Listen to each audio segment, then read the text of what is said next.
Welcome to explain verse BD. আপনাদের সবাইকে জানাই আন্তরিক শুভেচ্ছা আমাদের সেই চ্যানেলে, যেখানে সিনেমার গল্প মানেই শুধু বিনোদন নয়, বরং এক একটা অনুভূতি, এক একটা না বলা যন্ত্রণার গল্প।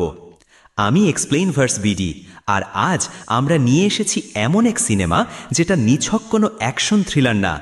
এটা এক আগুনে পোড়া হৃদয়ের হাহাকার, একজন পিতার দায়িত্ববোধ, একজন প্রেমিকের প্রতিশোধ, আর একজন মানুষের ভেতরের সেই অদম্য তাণ্ডব যেটা একবার জেগে উঠলে পুরো দুনিয়া থেমে যায়।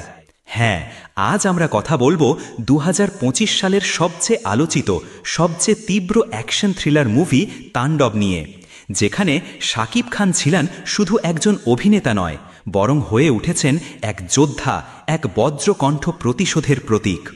তবে শুরু করার আগে বলবো বন্ধুরা, এই মুভিটা শুধুই একটা সিনেমা নয়, এটা এক গর্জন, একটা বিদ্রোহ, একটা চোখে আগুন নিয়ে হেঁটে যাওয়া মানুষরূপী বজ্রপাত। আর যদি সুযোগ থাকে তাহলে অবশ্যই কাছের কোনো সিনেমা হলে গিয়ে এই মুভিটা দেখে আসুন। এই তাণ্ডব কেবল মোবাইল স্ক্রিনে উপভোগ করা যায় না, এই তাণ্ডব অনুভব করতে হয় বড় পর্দায়, অন্ধকার হলে বসে বুক কাঁপানো সেই আওয়াজে। সিনেমা দেখতে যাওয়া মানে শুধু গল্প দেখা নয়, বরং শিল্পীদের প্রতি সম্মান জানানো, তাদের সেই রক্ত ঘাম মিশ্রিত কষ্টের স্বীকৃতি দেওয়া। আর আপনি যেহেতু এখানে, আমি জানি আপনি সিনেমা ভালোবাসেন, তাই এই ভিডিও যদি আপনার ভালো লাগে একটা লাইক দিয়ে পাশে থাকুন, আর চ্যানেলটা সাবস্ক্রাইব করে আমাদের এই সিনেমার ভুবনে আরও গভীরে চলে আসুন। এখন চলুন ডুবে যাই তাণ্ডব সিনেমার সেই অন্ধকার, বিস্ফোরক, রক্ত গরম করা প্রতিশোধের জগতে, যেখানে নায়ক শুধু মার খায় না, জবাব দেয়, আগুন হয়ে ফিরে আসে।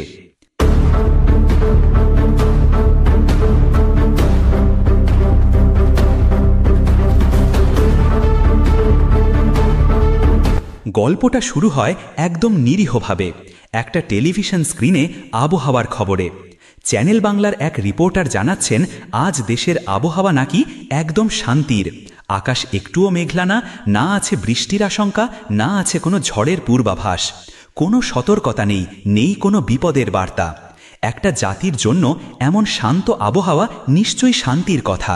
কিন্তু আমরা তো জানি প্রকৃতির আগে সবসময়ই আসে নিঃশব্দতা, আর সেই নিঃশব্দতা ভেঙে নামতে থাকে এক ভয়াবহ ঝড়, যেটা আবহাওয়ার না, মানুষের তৈরি রক্ত আর আতঙ্কের ঝড়। আবহাওয়ার বুলেটিন শেষ হতেই ক্যামেরা ঘুরে যায় টিভি স্টুডিওর ভেতরে। সেখানে এসেছেন মন্ত্রী মাহতাব হোসেন একটা বিশেষ টকশোতে অংশ নিতে। দেশের ভবিষ্যৎ, উন্নয়ন, আশাবাদী দৃষ্টিভঙ্গি নিয়ে জমে ওঠে আলোচনা। হোস্ট জিজ্ঞেস করছেন, মন্ত্রীমশাই উত্তর দিচ্ছেন। সব কিছুই যেন এক শান্ত রাজনৈতিক চিত্রের প্রতিফলন, সব কিছু যেন নিখুঁত এক নিঃশব্দ স্বপ্নের মতো। কিন্তু ক্যামেরার ফ্রেম যখন সরে যায় অন্যদিকে, একটা পুরনো মিনি বাস থামছে চ্যানেল বাংলার হেড অফিসের সামনেই। বাসের জানালার ফাঁক দিয়ে দেখা যায় অদ্ভুত দৃশ্য। সব যাত্রীদের মুখে এক একটা মাঙ্কি মাস্ক, চোখে কোনো ভীতি নেই, মুখে কোনো শব্দ নেই। তাদের কাঁধে ঝোলানো ব্যাগের ভারে বোঝা যায় তারা এসেছে খালি হাতে নয়। বাস থামার কিছুক্ষণের মধ্যেই ওরা একে একে নামতে শুরু করে, প্রতিটি মানুষের হাতে বন্দুক। না, এটা কোনো সাধারণ ডাকাতির দৃশ্য না, এরা এসেছে কোনো ব্যাংকে না, এদের গন্তব্য হচ্ছে এই টিভি স্টুডিও। ভেতরে তখনও চলছে লাইভ টকশো, দেশের ভবিষ্যৎ নিয়ে কথোপকথন। আর বাইরের সেই ভবিষ্যৎ ততক্ষণে পায়ে পায়ে ঢুকে পড়েছে ভবনটার ভেতরে। চ্যানেল বাংলার সিকিউরিটি, তাদের চাহনি পাল্টাতে সময় লাগে না। মাঙ্কি মাস্ক পরা অস্ত্রধারীরা একে একে নিঃশব্দে তাদের মাটিতে ফেলে দিতে থাকে। এটা কোনো চুরি না, এটা কোনো হাইজ্যাক না, এটা এক তাণ্ডব, যার সূচনা এখন মাত্র শুরু হয়েছে। মিনিট খানেক পরেই তারা পৌঁছে যায় সেই রুমে যেখানে লাইভ টকশোতে ব্যস্ত ছিলেন মন্ত্রী মাহতাব হোসেন। ক্যামেরা ঘুরছে, আলো জ্বলছে, স্টুডিওর পরিবেশ একদম প্রফেশনাল। কিন্তু আচমকা ঢুকে পড়া অজানা মাস্কধারীদের দেখে সেই রুমের প্রত্যেকটি মানুষ থমকে যায়। ভয় এসে চেপে বসে সবার বুকের ওপর। কেউ নড়তে পারছে না, কেউ বুঝতেই পারছে না ঠিক কি হচ্ছে এখানে। আর তখনই সবার সামনে এগিয়ে আসে এক ব্যক্তি। তার গতিবিধি একদম অস্বাভাবিক, মনে হচ্ছিল সে যেন কোনো উন্মাদ, কারণ মাস্ক পরেই সে শুরু করে অদ্ভুত এক নাচ। তার সেই আচরণ দেখে মন্ত্রীর ধৈর্য ভেঙে পড়ে। তীব্র কণ্ঠে চিৎকার করে ওঠেন তিনি, আমি কে তুই জানিস? এখানে এসে এসব করছিস? এই কাজের ফলাফল জানিস তুই? কি হতে পারে তোদের? কিন্তু উত্তরের বদলে যা আসে তা কেউ কল্পনাও করতে পারেনি। একটাই শব্দ, ঠাস। গর্জে ওঠে বন্দুকের আওয়াজ, আর মুহূর্তেই মন্ত্রী মাহতাব হোসেন লুটিয়ে পড়েন মাটিতে। রক্তে ভিজে ওঠে স্টুডিওর সেই কাঠের ফ্লোর। ক্যামেরা তখনও চালু। সারা দেশ লাইভে দেখতে পায় একজন রাষ্ট্রনায়কের নির্মম মৃত্যুর দৃশ্য। এটা কোনো সিনেমার স্ক্রিপ্ট নয়, এটা এক বাস্তব বিস্ফোরণ, এক বিভীষিকার লাইভ সম্প্রচার। এদিকে গুলির পর সেই অদ্ভুত লোকটা ধীরে ধীরে এগিয়ে আসে ক্যামেরার সামনে। কয়েক সেকেন্ড চুপচাপ দাঁড়িয়ে থাকে, তারপর আস্তে করে খুলে ফেলে মুখের মাঙ্কি মাস্ক। তার চেহারায় ছিল অদ্ভুত এক প্রশান্তি, আর চোখে খাঁটি উন্মাদনার আগুন। নিজের নাম জানায়, স্বাধীন। হ্যাঁ, এটাই তার পরিচয়। আর তার চোখে মুখে যেভাবে কথা বলছিল তা দেখে কেউই বুঝে উঠতে পারেনি সে একজন বিপ্লবী নাকি এক আত্মঘাতী উন্মাদ। ওদিকে খবর ছড়িয়ে পড়তে সময় লাগে না। চ্যানেল বাংলার হেড অফিসে হামলা, মন্ত্রী নিহত, অসংখ্য নিরীহ কর্মচারী জিম্মি। এই সংবাদ মুহূর্তেই দাবানলের মতো ছড়িয়ে পড়ে গোটা দেশে। 1 মিনিট সময়ও নষ্ট না করে চ্যানেল বাংলার সামনে হাজির হয় সোয়াট টিম, পুলিশ আর মিডিয়া। চারপাশে শব্দে, আলোয়, আতঙ্কে রীতিমতো যুদ্ধক্ষেত্রের মতো অবস্থা। তবে ভেতরে এখনও রয়েছে সাধারণ মানুষ, আছে নিরীহ সিভিলিয়ান, আর ছিল সেই প্রাক্তন মন্ত্রী। এই অবস্থায় হুট করে কিছু করাও যাচ্ছে না। সোয়াট টিম প্রস্তুত, আদেশের অপেক্ষায়, আর বাইরে সবার মনে একটাই প্রশ্ন, এটা আসলে কি হচ্ছে? টেলিভিশনে সেই গুলির দৃশ্য আর স্বাধীন নামের ওই মুখোশধারীর ঘোষণা এক নিমিষেই বদলে দেয় গোটা দেশের আবহ। সামান্য সময়ের মধ্যেই উত্তাল হয়ে ওঠে রাষ্ট্রের প্রতিটি প্রান্ত। রাষ্ট্রের মূল মাথারা, নিরাপত্তা বাহিনী, গোয়েন্দা ইউনিট সবাই যেন হঠাৎ স্তম্ভ হয়ে যায়। স্বরাষ্ট্রমন্ত্রী নিজেও হতবুদ্ধি। একদিকে দেশের এক সম্মানিত মন্ত্রীর হত্যাকাণ্ড, অন্যদিকে লাইভ টিভি চ্যানেলের ভিতরে আটক শতাধিক নিরীহ মানুষ। কি করবেন, কোন পথে এগোবেন, কিছুই স্পষ্ট নয়। ঠিক সেই সময় চ্যানেল বাংলার কর্ণধার ফয়েজ করিম এগিয়ে এসে বলেন, স্যার, আমাদের এক সাংবাদিক আছে যে এমন পরিস্থিতিতে দারুণভাবে নেগোশিয়েট করতে পারে, সততার সাথে কাজ করে, আর তার প্রভাবও কম নয়। এই প্রস্তাবে কিছুটা আলো দেখতে পান সবাই। তবে ফয়েজ করিম হঠাৎ থেমে যান, একটা শর্ত রাখেন, স্যার, যদি আমি ফোন করি সে আসবে না, কিন্তু যদি আপনারা অর্থাৎ স্বরাষ্ট্র মন্ত্রণালয় থেকে কল করেন তবে সে নিশ্চয়ই আসবে। এতটাই গুরুত্বপূর্ণ সেই মানুষটি। ফোন করা হয়, আর যার নাম উঠে আসে তিনি আর কেউ নন, সাইরা, একজন অভিজ্ঞ, পরিণত কিন্তু দৃঢ়চেতা সাংবাদিক। তার বয়স বেড়েছে, কিন্তু চেহারায় ক্লান্তির লেশমাত্র নেই। সে থাকে এক বিশাল ফ্ল্যাটে নিজের মাকে সঙ্গে নিয়ে। স্বরাষ্ট্র মন্ত্রণালয়ের ফোন পেয়েই সাইরা বেরিয়ে পড়েন, কিন্তু তার মা বাধা দেন। কাঁপা কণ্ঠে বলে ওঠেন, তুই জানিস না বাইরে এখন কি অবস্থা? এই অবস্থায় বাইরে যাওয়া মানেই তো মৃত্যুর মুখে পা বাড়ানো। তবুও সাইরার চোখে কোনো ভয় নেই, শুধু একটাই উত্তর দেন, মা, স্বরাষ্ট্র মন্ত্রণালয় থেকে ফোন এসেছে। এই একটুকু বলেই চুপচাপ বেরিয়ে যান ঘর থেকে। কিছুক্ষণের মধ্যেই পৌঁছে যান চ্যানেল বাংলার বাইরে সোয়াট টিমের অস্থায়ী ঘাঁটিতে। সেখানেই তাকে পুরো পরিস্থিতি জানানো হয় ভেতরে ঢুকেই করতে হবে জীবনের সবচেয়ে কঠিন কাজ, সাইকোদের সঙ্গে শান্তিপূর্ণ আলোচনা। তবে এখন আর সময় নেই পিছিয়ে যাওয়া। রাষ্ট্রের, মানুষের আর দায়িত্ববোধের কাছে হার মানে সাইরা। সে রাজি হয়ে যায়। ঠিক তখনই গল্প আবার ফিরে যায় ভেতরের সেই ভয়াল রুমে। স্বাধীন, যে পুরো দেশের সামনে এখন এক আতঙ্কের প্রতিচ্ছবি, সে হাসি মুখে পাশে থাকা এক চেলাকে ডাকে, বলে, এই দেশের আবহাওয়ার খবর তুই দিবি আজ। চেলাটা কিছু না বলে মাথা নাড়ে। একটু পরই মাস্ক পরে ক্যামেরার সামনে গিয়ে দাঁড়ায়। সেই চেলা এখন দেশের আবহাওয়াবিদ। লাইভ এসে বলতে শুরু করে, দেশের আকাশে ঘন কালো মেঘ জমছে। আগামী ঘণ্টাগুলোর মধ্যে প্রবল ঝড়, শিলাবৃষ্টি, এমনকি ধ্বংসাত্মক ঘূর্ণিঝড়ের সম্ভাবনা রয়েছে। সবাই সাবধান থাকুন। তার ঠান্ডা কণ্ঠে সেই বানানো আবহাওয়া বার্তায় ছিল এক ভয়ঙ্কর রকমের সত্য।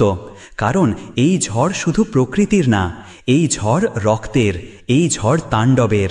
টিভিতে যখন সেই মিথ্যা আবহাওয়া বার্তা চলছে, ঘন কালো মেঘ, প্রবল ঝড়, শিলাবৃষ্টি, ঠিক তখনই রাষ্ট্রের ভেতরেও শুরু হয়ে যায় এক প্রচণ্ড ঝড়।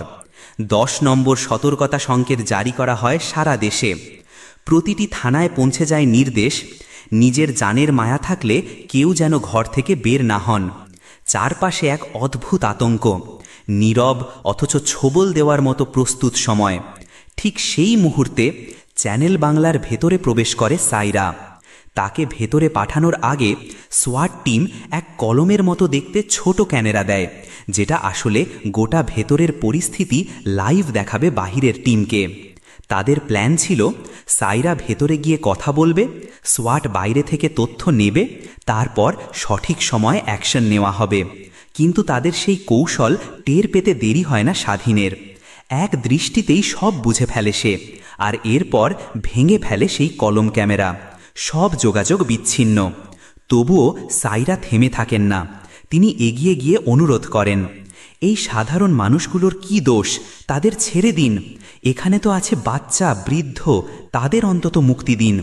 আর মন্ত্রীর শরীরের অবস্থা খুবই খারাপ, তাকে এখনই হাসপাতালে না নিলে হয়তো তিনি বাঁচবেন না। সাইরার কণ্ঠে ছিল না ভীতি, ছিল কেবল মানবিকতা। আমি তো এখানে এসেছি আলোচনার জন্য, মৃত্যু তো আলোচনার লক্ষ্য হতে পারে না। কিন্তু স্বাধীন, সে অন্য কেউ। তার চোখে এ কথাগুলো যেন আগুন জ্বেলে দেয়। হঠাৎ করেই সে সামনে এসে সাইরার গলাটাই চেপে ধরে। ঘর জুড়ে ছড়িয়ে পড়ে নিঃশ্বাস আটকে আসা শ্বাসরোধ পরিস্থিতি। ঠিক তখনই বাইরে থেকে সোয়াট টিমের কমান্ডার নাইম মাইকে ঘোষণা দেন, 5 মিনিটের মধ্যে মন্ত্রীকে মুক্তি না দিলে আমরা অ্যাকশনে যেতে বাধ্য হব। এই হুঁশিয়ারি শোনার পর আবার লাইভে আসে স্বাধীন। এবার তার গলায় ছিল ঠান্ডা অথচ দৃঢ় হুমকি, আমি মন্ত্রীকেও ছেড়ে দেব, সবার জীবনই রক্ষা করব, কিন্তু একটা শর্ত আছে। 3 জন মানুষকে আমাকে পাঠাতে হবে এখানে, ধর্মমন্ত্রী মোলায়েম চৌধুরী, আইনজীবী জমশেদ, আর চ্যানেল বাংলার কর্ণধার ফয়েজ করিম। আর সাইরা তো আছেনই, ওদের পাঠিয়ে দিন। আমি প্রতিশ্রুতি দিচ্ছি সবার জীবন রক্ষা করব। এই ঘোষণায় রাষ্ট্রীয় মহলে নেমে আসে নতুন চাপ। ওপরে থেকে আদেশ আসে, এই 3 জনকে ভেতরে পাঠাতেই হবে। প্রথমেই কেউই যেতে চায় না। স্বাধীন এক ভয়াল নাম, তার সাথে মুখোমুখি হওয়া মানে মৃত্যুর পথে হাঁটা। কিন্তু আর কোনো উপায় নেই। ধীরে ধীরে রাজি হন তারা। 3 জনই একে একে প্রবেশ করেন সেই দগ্ধ ভবনে। আর ঠিক তখনই স্বাধীন নিজের প্রতিশ্রুতি রাখে, সকল সিভিলিয়ান, সাধারণ কর্মচারী সবাইকে মুক্ত করে দেয়। কিন্তু প্রশ্নটা এখানেই থেকে যায়, এই 3 জনকেই কেন চায় স্বাধীন? তাদের সঙ্গে কি এমন সম্পর্ক যা পুরো দেশের চেয়ে স্বাধীনের কাছে বেশি গুরুত্বপূর্ণ? এই প্রশ্নের উত্তর আসছে খুব শীঘ্রই লাইভ নেগোসিয়েশন থেকে ফ্ল্যাশব্যাকে। 3 জন প্রবেশ করেছে ভবনের ভেতরে, মোলায়েম চৌধুরী, জমশেদ আর ফয়েজ করিম। সাথে সাইরাও রয়েছেন, চোখে বিস্ময়, মনে সন্দেহ। তারা চায় আলোচনায় বসতে, চায় এই অশান্তির একটা সমাধান। কিন্তু স্বাধীন সোজা সাপটা জানিয়ে দেয়, নেগোসিয়েশন তো হবেই, কিন্তু তা লাইভে, দেশের 18 কোটি মানুষের সামনে। আর হোস্ট হবেন সাইরা নিজে। এই কথা শুনেই আঁতকে ওঠে বাকি সবাই। এটা কি সম্ভব? একজন সন্ত্রাসীর সঙ্গে লাইভ আলোচনার কি মানে হতে পারে? দেশবাসী জানবে তারা এইভাবে আতঙ্কবাদীর সঙ্গে বসে কথা বলছে। এটা যে অস্বাভাবিক, অশোভন। তবুও আর কোনো পথ নেই, স্বাধীন নিজের শর্তে অনড়। তখন সাইরা একটা প্রশ্ন করে, আপনি কে আর কি চান? স্বাধীন একটু থেমে বলে, আমাকে জানতে হলে তোমাদের যেতে হবে ঠিক 8 বছর পেছনে। আর সঙ্গে সঙ্গেই কাহিনীটা ঢুকে পড়ে ফ্ল্যাশব্যাকে। ফ্ল্যাশব্যাক 8 বছর আগে। স্বাধীন আর নিষাদ, তাদের মধ্যে ছিল এক গভীর প্রেম। স্বাধীন একজন ব্রেকার গ্র্যাজুয়েট, স্বপ্নে ভরা চোখে চাকরির চেষ্টা করে যাচ্ছিল। আর নিষাদ, ওর জীবন ছিল আর এক বাস্তবতার মধ্যে গাঁথা। ওর মা বাবা, ওর পরিবার চায় ওর বিয়ে দিতে একজন প্রতিষ্ঠিত চাকরিজীবী ছেলের সঙ্গে। তাই নিষাদ বারবার স্বাধীনকে চাপ দিতে থাকে, একটা চাকরি করো, তাহলেই সব মিটে যাবে। স্বাধীন চেষ্টা করছিল, কিন্তু এই দেশে চাকরি পাওয়া তো শুধু ডিগ্রি দিয়ে হয় না, মামা খালু না থাকলে যোগ্যতা যেন অচল হয়ে পড়ে। তবুও স্বাধীন হাল ছাড়ে না। এমনই একদিন নিষাদ নিজেই তাকে নিয়ে আসে নিজের বাড়িতে, চায় বাবা মায়ের সঙ্গে পরিচয় করাতে।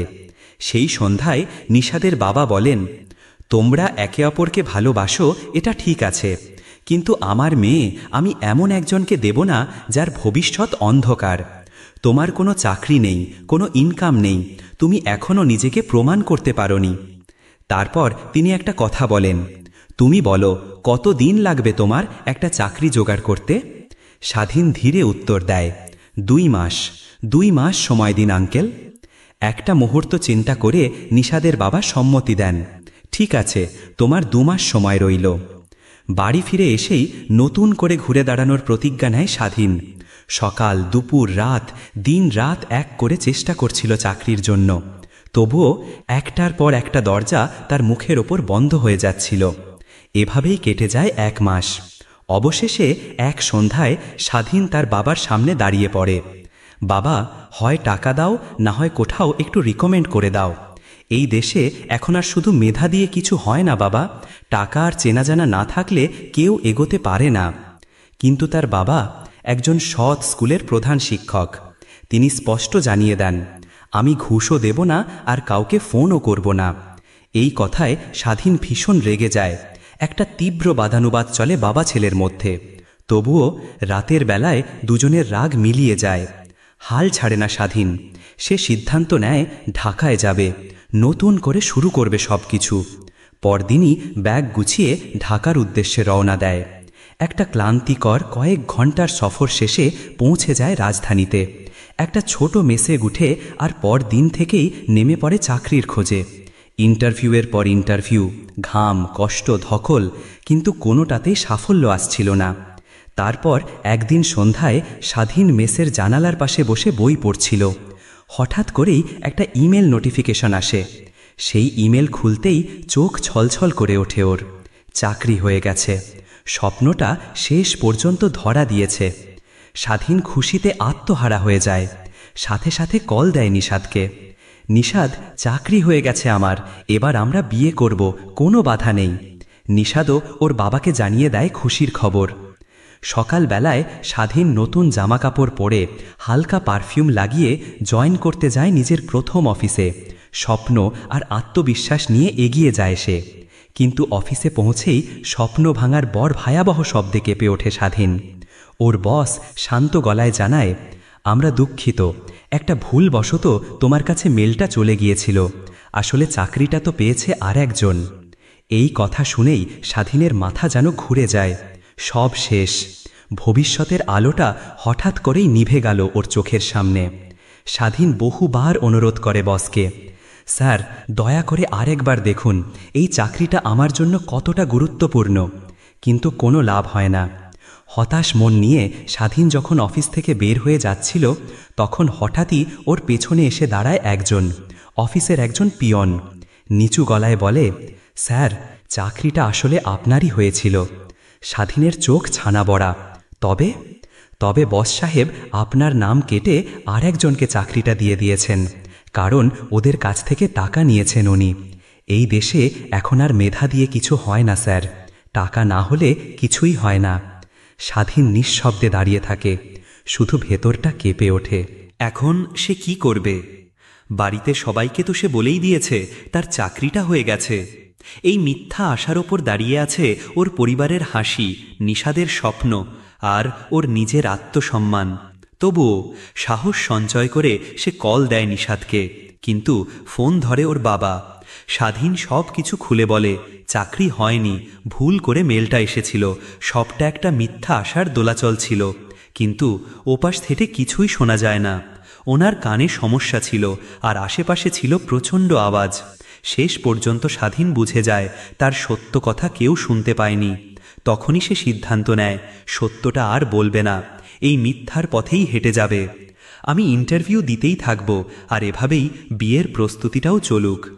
এভাবেই শুরু হয় স্বাধীনের মিথ্যার অধ্যায়। নিশাদকে প্রতিদিন মিথ্যা বলে সে। আজও অফিসে অনেক কাজ ছিল, বস খুব কড়া, টাইম দিতে পারলাম না। এলাকার সবাই জানে স্বাধীন একটা চাকরি করে, কিন্তু হকিকতে সে এখনও একজন বেকার। প্রতিদিন শুধু নতুন নতুন ইন্টারভিউ দেয়। তবুও একদিন হঠাৎই একটা আশ্চর্য ঘটনা ঘটে। ইন্টারভিউ শেষে অফিস থেকে বেরোনোর সময় দুজন সিনিয়র ভাই এসে ওকে ডাকেন। তোমার প্রোফাইল তো আমাদের খুব ভালো লেগেছে, তুমি জয়েন করতে পারবে কবে? স্বাধীনের চোখে তখন কেবল একটাই প্রশ্ন, এবার কি সত্যিই আলোটা ফিরে আসবে? স্বাধীন মুখে এক গাল হাসি নিয়ে বসের দিকে তাকায়। স্যার, আর মাত্র 2 দিন পর আমার বিয়েটা শেষ করেই আমি অফিসে জয়েন করে নেব। বস সম্মত হন, একটা অ্যাপয়েন্টমেন্ট লেটারও ধরিয়ে দেন স্বাধীনকে। সেই মুহূর্তে সব মিথ্যা এক লাফে সত্য হয়ে যায়। স্বাধীন যেন ফিরে পায় হারিয়ে যাওয়া আকাশটা। এবার সে আর মিথ্যা বলবে না, এবার জীবনের নতুন অধ্যায় শুরু হবে, ভালোবাসার হাত ধরে চাকরির আশীর্বাদ নিয়ে।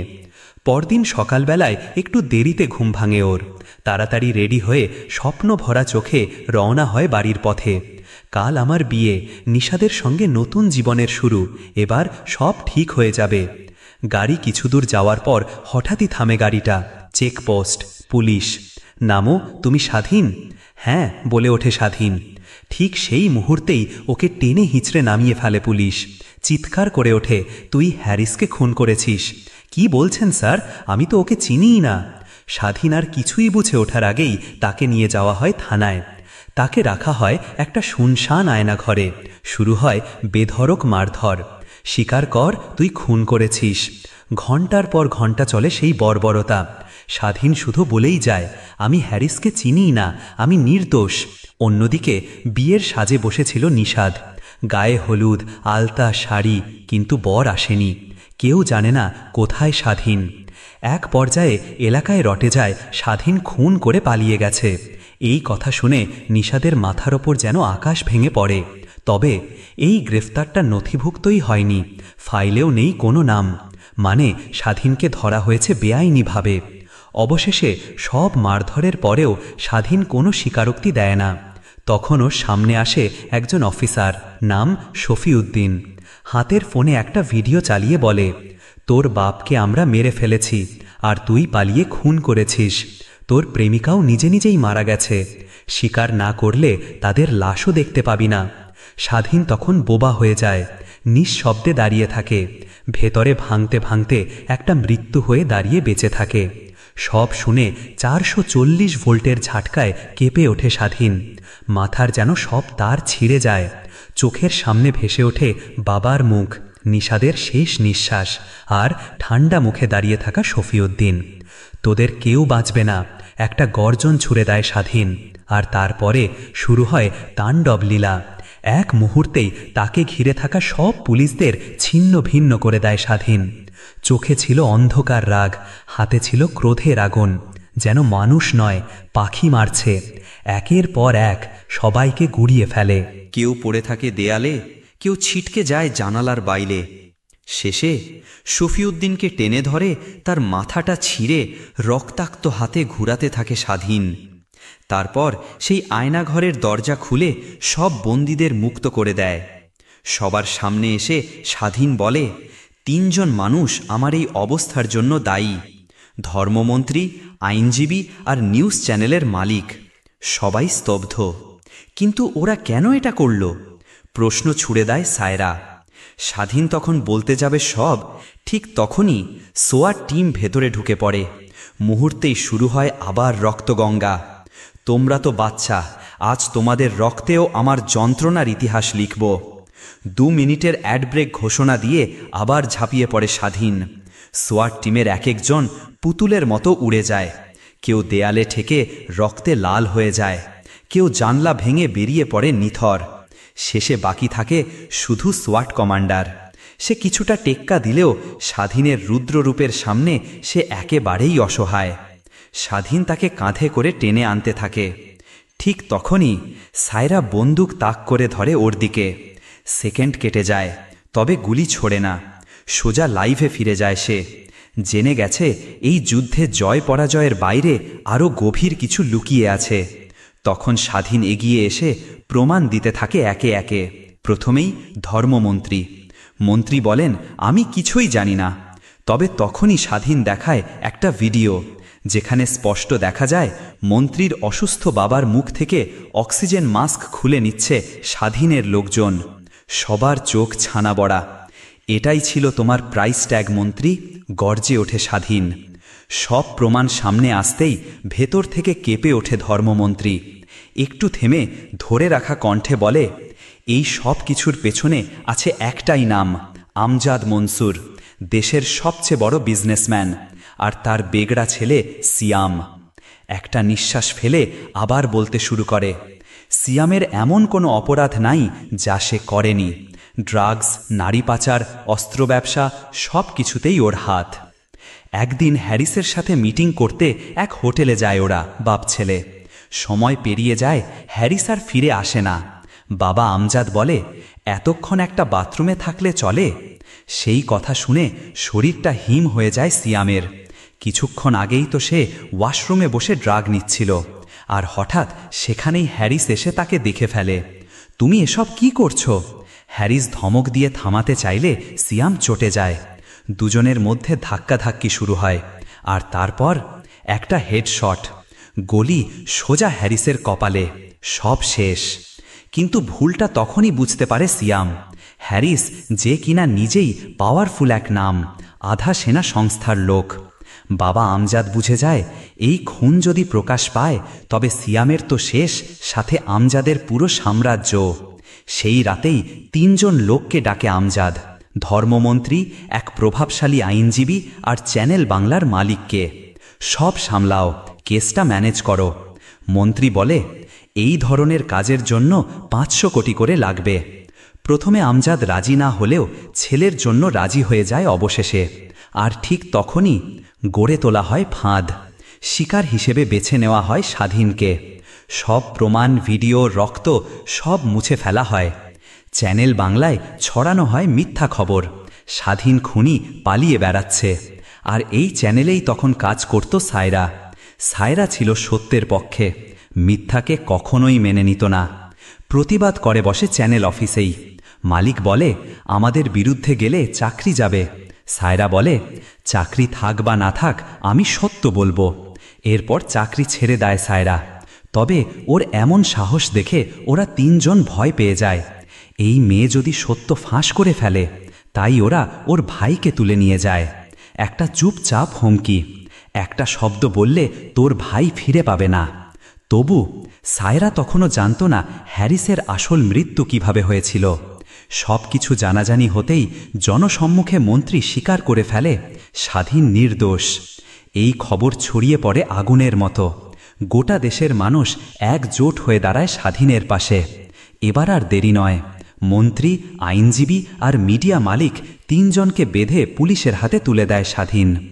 বিল্ডিংয়ের ভেতরে অন্য যেসব নিরপরাধ সিভিলিয়ান ছিল তাদেরকেও নিরাপদে বের করে দেয় স্বাধীনের দলের সদস্যরা। তবে ভেতরে থেকে যায় একজন, সায়রা।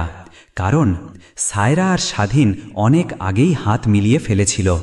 যেদিন ভাইকে তুলে নিয়ে যায় ওরা, সায়রা তখন প্রায় পাগল।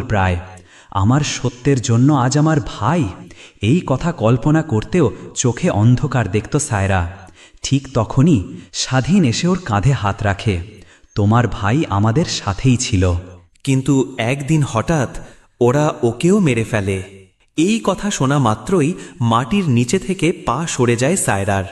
নিজেকে দোষ দিতে থাকে, আমি না প্রতিবাদ করলেই হতো, তাহলে ও আজ বেঁচে থাকত। ঠিক সেই মুহূর্তেই স্বাধীন জানায় নিজের প্ল্যান। বদলা, সত্য আর বিচার, এই 3 গাথা এক অভিযান। সায়রাও রাজি হয়ে যায়। চ্যানেল বাংলার বিল্ডিং, সিকিউরিটি, সব তথ্য, এমনকি ব্লুপ্রিন্ট পর্যন্ত দেয়। আর ঠিক সেই তথ্যেই গড়ে ওঠে প্রতিশোধের প্রাসাদ। শেষে যখন সব শেষ, স্বাধীন আর পালাতে চায় না, নিজেই পুলিশের কাছে আত্মসমর্পণ করতে চায়। আমি যা করেছি সেটা আইন নিজের হাতে তোলা, আর তার জন্য শাস্তি আমাকে পেতেই হবে। ততক্ষণে বিল্ডিংয়ের বাইরে লাখো মানুষের ভিড়। হাতে মাঠে, ছাদে, রাস্তায় সবার চোখে জল, মুখে একটাই নাম, স্বাধীন। তখন ধীরে ধীরে ভেতর থেকে বেরিয়ে আসে স্বাধীন। হাতে কোনো অস্ত্র নেই, কেবল চোখ ভরা কৃতজ্ঞতা। আমি এক সাধারণ মানুষ, আর আপনাদের এই ভালোবাসার যোগ্য আমি নই। আপনাদের ভালোবাসা আমার জীবনের সবচেয়ে বড় পুরস্কার। তখন পুরো ভিড় একসাথে চিৎকার করে ওঠে, স্বাধীন, স্বাধীন, স্বাধীন। এটাই ছিল স্বাধীন, নির্দোষ অথচ অপরাধে জড়িয়ে পড়া এক নায়ক, যে নিজের হাতে গড়ে তোলে ন্যায় বিচারের এক রক্তমাখা অধ্যায়। আমি এখন আত্মসমর্পণ করতে চাই। যে অপরাধ করেছিল তার বিচার হোক, এইটুকুই আমার চাওয়া। এই কথাগুলো বলে নিজেই পুলিশের হাতে ধরা দেয় স্বাধীন। আকাশজোড়া করতালির মধ্যে পুলিশ ভ্যানে তোলা হয় তাকে। কিন্তু অল্প কিছু দূর যেতেই রাস্তার মাঝে বসে থাকা কিছু অদ্ভুত মুখোশধারী মানুষ নজরে পড়ে পুলিশের। তাদের একদল অফিসার গিয়ে সামনে এগোয়, আর ঠিক তখনই দূর দূরান্ত থেকে ছোড়া হয় একের পর এক স্নাইপার শট। পলকে গুলি খেয়ে লুকিয়ে পড়ে সব পুলিশ। ভ্যানে থাকা বাকি সদস্যদেরও গুলি করে খতম করে ফেলে ওরা।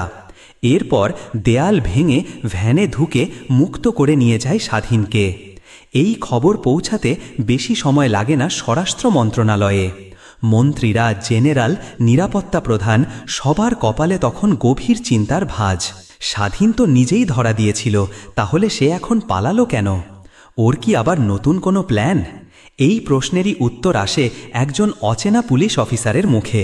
আমি যে মানুষটাকে প্রথম ধরেছিলাম সে স্বাধীন না, সে ছিল অন্য কেউ। এই কথাটা শোনার পর ঘরের ভেতরে একটা মৃত্যুর নীরবতা নেমে আসে।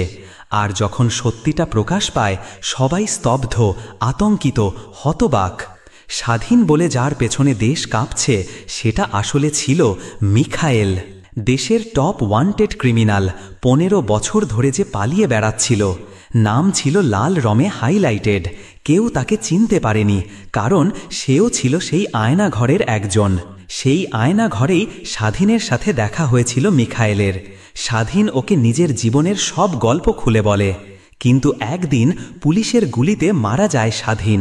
আর তখনই মিখায়েল নেয় এক চূড়ান্ত সিদ্ধান্ত।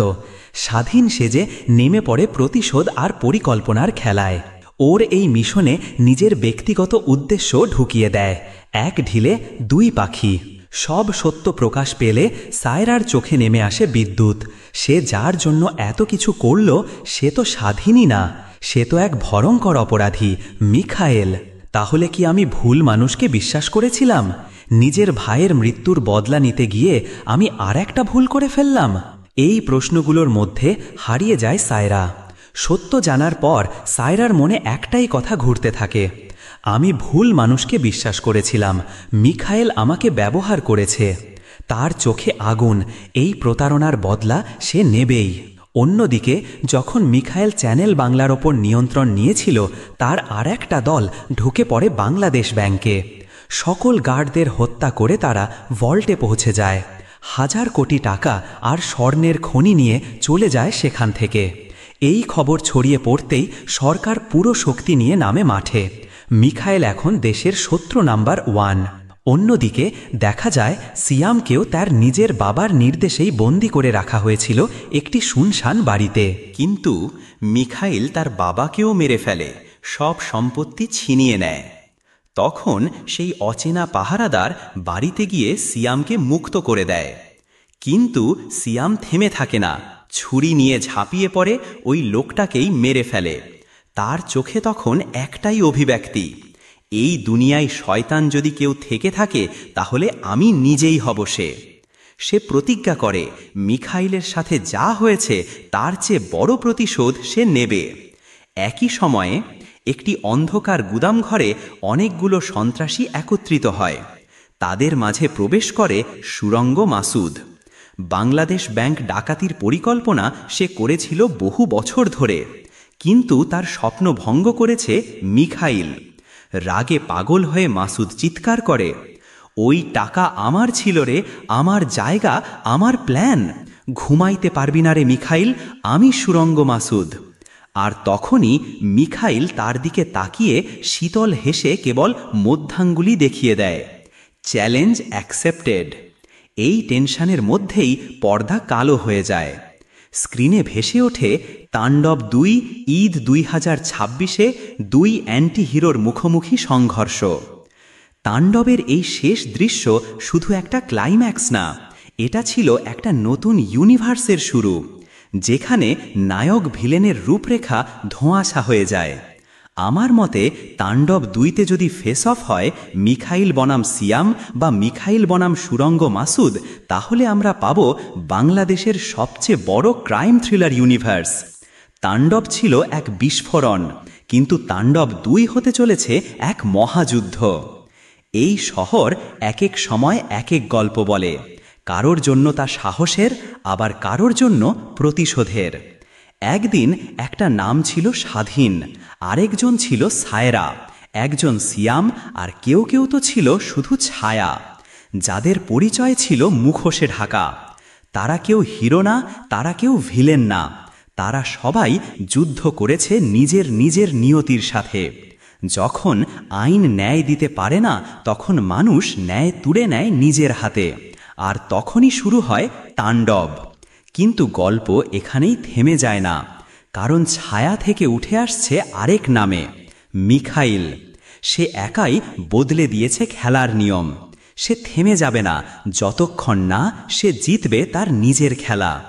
এই খেলায় এখন ঢুকছে নতুন চরিত্র, সুরঙ্গ মাসুদ, যার প্ল্যান ছিল সব থেকে বড়, আর স্বপ্ন ছিল সবচেয়ে ভয়ঙ্কর। কিন্তু প্রশ্ন একটাই, এই যুদ্ধের শেষ কোথায়? কে বাঁচবে, কে যাবে? এই তাণ্ডব শেষ হবে কিভাবে? জানতে হলে তোমাকে যেতে হবে সিনেমা হলে। তোমার সামনে খুলে যাবে এক নতুন দুনিয়া, যেখানে গল্প নয়, তাণ্ডবই হবে নায়ক। তাই বলছি বন্ধুরা, এই সিনেমা শুধু দেখে নয়, মনে গেঁথে রাখার মতো। তাণ্ডব দেখে এসো আর শেয়ার করো তোমার ভেতরের রিভিউ।